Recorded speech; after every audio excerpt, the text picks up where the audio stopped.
Vision here. Wanted to give you an update. I've had a couple messages from people asking about the wiring on TDI swap, and basically what it boils down to is your tune. I believe I discussed that earlier in other videos, is that your tune will dictate what you have and don't have with the ECU.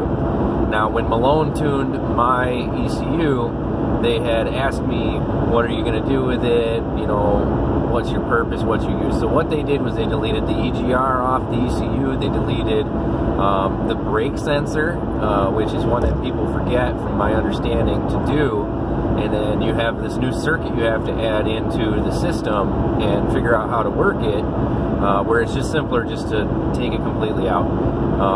As a standalone harness with my setup, the ALH, I can literally take it out, set it onto the floor and run it just the way it is. I mean, the application is endless for it with that situation. So because the gas pedal and the accelerator is basically the throttle position sensor, all it needs is battery and fuel and it'll run. Malone did stress to me, you know, to keep the shutter valve, which is at the where you would assume the throttle butterfly would be on a normal engine, on the intake there, and that's honestly protects it from overrun. And if you've ever watched videos of a diesel overrun, or have seen it, or have experienced it, it is not a pleasant thing. It's scary as all get out, and it does irreparable damage. So keeping that little insurance is always good.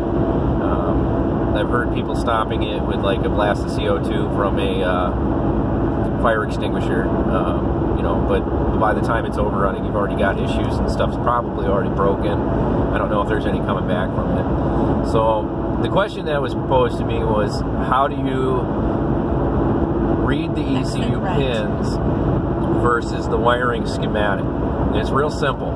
The ECU on the pin, it's got this little section where all the pins are in the cluster. They're all numbered. Not every single pin is numbered, but there's a row that starts with, you know, starts with number 1, and then on the other side of the pin, all the way at the end, is say like 26 or 28, depending on how many pins your ECU has. Excuse me. And the way you read that is you start at 1 and go 1, 2, 3, 4, 5, 6, and you count them. So you basically correlate that with the pins on your manual, whatever you're using. Like I said, I use the Haynes manual, which I bought at the local auto store, and I was able to decipher it. It was actually fairly simple. There were a couple of pins that were missing I had to search online for, and then there were a couple that were coming out of my ECU that dead-ended at the harness connectors, the orange, blue, white, and black connectors. The male side, which comes from the ECU, had the pin with the wire coming out, and then the female side had nothing on the other side. So obviously it wasn't used, because when the driving donor car I took it from didn't need it, there was nothing on the other side of it, so it's just a dead wire. So I knew that I could clip those out and be done with it.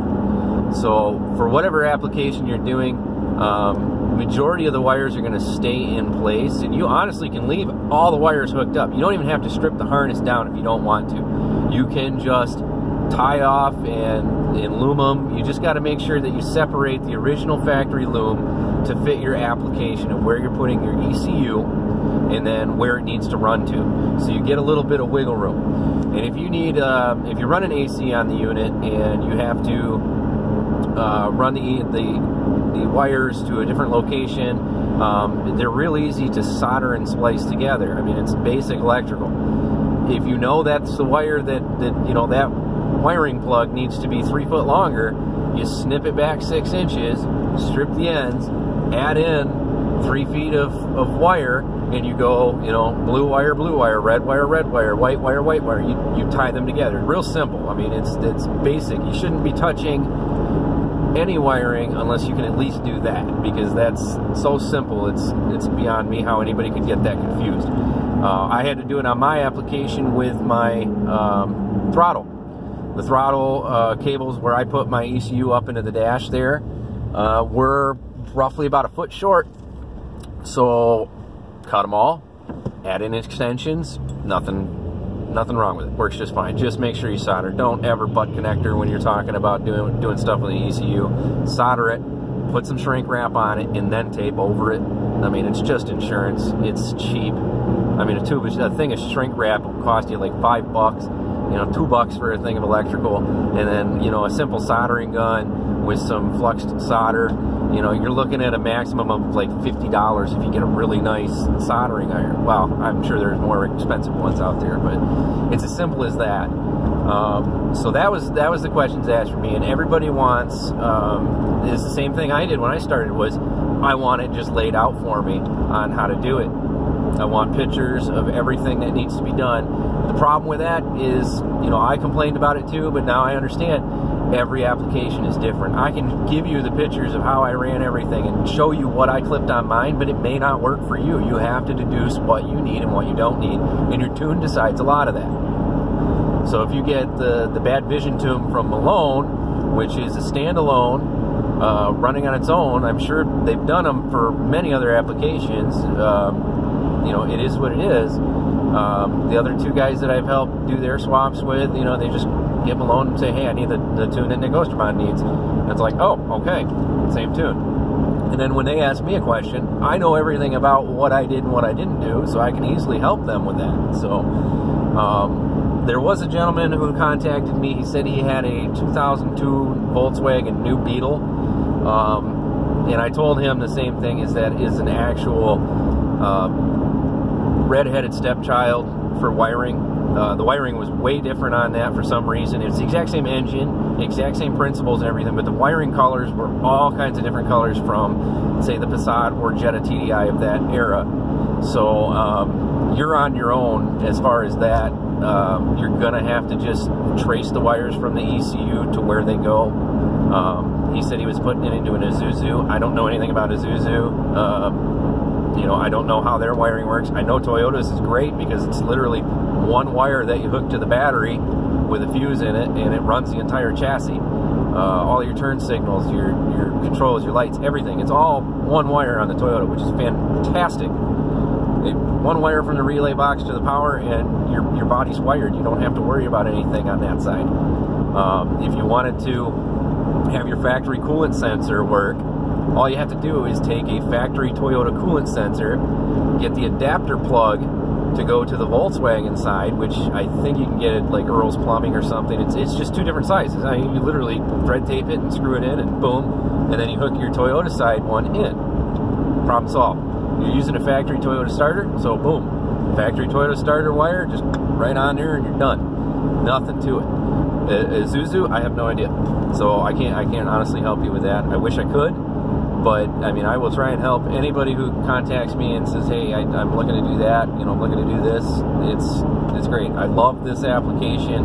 My 2010 Tacoma here is actually getting a D4D. We are about 170,000 miles on this, and as soon as this engine kicks off, I'm getting a Toyota D4D in here, and I'm going to convert it to a Hilux because I'm just tired of gas engines. You know, I pull a 14-foot enclosed trailer with this Tacoma, and it's lifted, front bumper, rear bumper, all that good stuff, and it doesn't have enough oomph. You know, the 4.0 in this is a beautiful engine, don't get me wrong. It's a great engine, it's a great application, but I like the diesel, I do.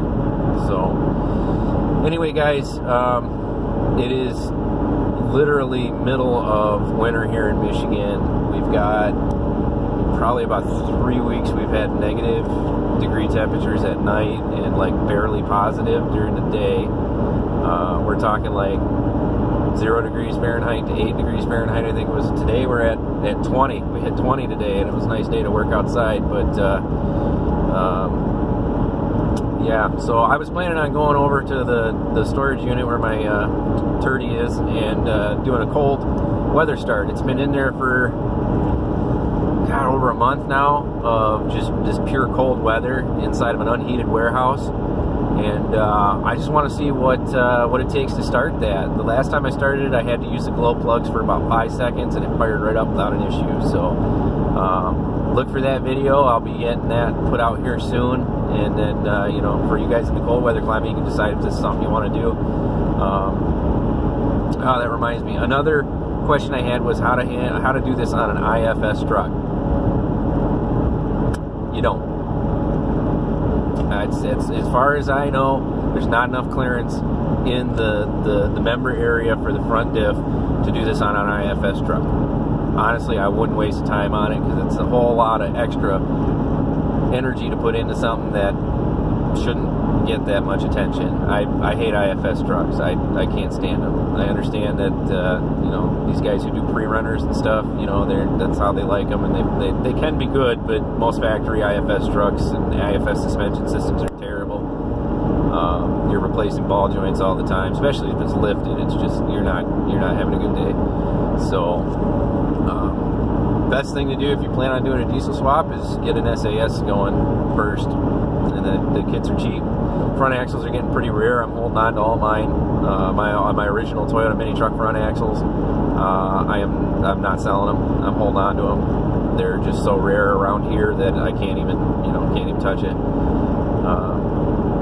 So anyway, I did try selling my TDI swap pickup because I wanted to start this spring here on a 3rd gen Toyota 4Runner on my 1984 frame that I have. I have a spare one laying around that's in good shape, and the reason is I don't like the pickup is because I like the room. I like to have, I got a quad cab. I've always liked the 4Runners more. You guys know that from watching my videos.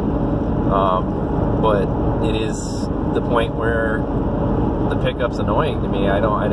Somebody could wheel the crap out of that thing and roll it and have a good old time with it, but I'm not into pickups. I like the SUVs. I don't have a lot of tight spaces in anything around here that we have to go through because Michigan sucks for trail riding because the Department of Natural Resources thinks that 4x4 trucks are going to ruin the environment. So, but you can ride an ATV and a quad around all day long and they don't care. But there's very few trails that have trucks, and if they do, they're pretty pathetic, honestly, compared to you guys out west who have the mountains you get to climb and stuff like that. That's actually cool. So if we had that around here, pickup would definitely be an advantage. But most of the trail rides that we do around here are like leisure cruises through the woods. So having a 4-door, being able to take the wife and family around is fine. I got a baby on the way. It's my first, so I want to be able to have it in 2 years where I can tie him into the seat and, go wheeling as a family and not have to figure out something because I got a stupid pickup truck. So, if anybody would like to buy that off of me, I've got a pretty realistic price in my opinion for a solid frame, solid axle, original, all well done. But I mean, if it doesn't sell, I'm not hard up to sell it. So I will literally take that body off and throw that body on that one and scrap the cab. I don't care. It's a good cab, but I don't need it. So anyway, guys, I've rambled on enough. Keep tuned for the next video. Like I said, I'm going to do a cold start show off to see how it works. I'm being honestly curious. I've never started it when it's cold, so I'm hoping to get it all on video. So hopefully you're as surprised as I am, but I have no doubts that it's going to fire right up. The only thing I worry about is I've got summer fuel in there, so it might be gelled up, but I might just grab a can of fuel treatment to put it in there to degel it, but we'll see what happens. So take care, guys, and again, any questions, I can be reached either via YouTube on my channel or toyota4runner.org. That's my main place I hang out. I haven't been on there much lately. I've been stupid busy, so but if you hit me with a PM, I will definitely respond to you. So take care, guys, and thanks for watching. And again, any help you need, just give me a holler.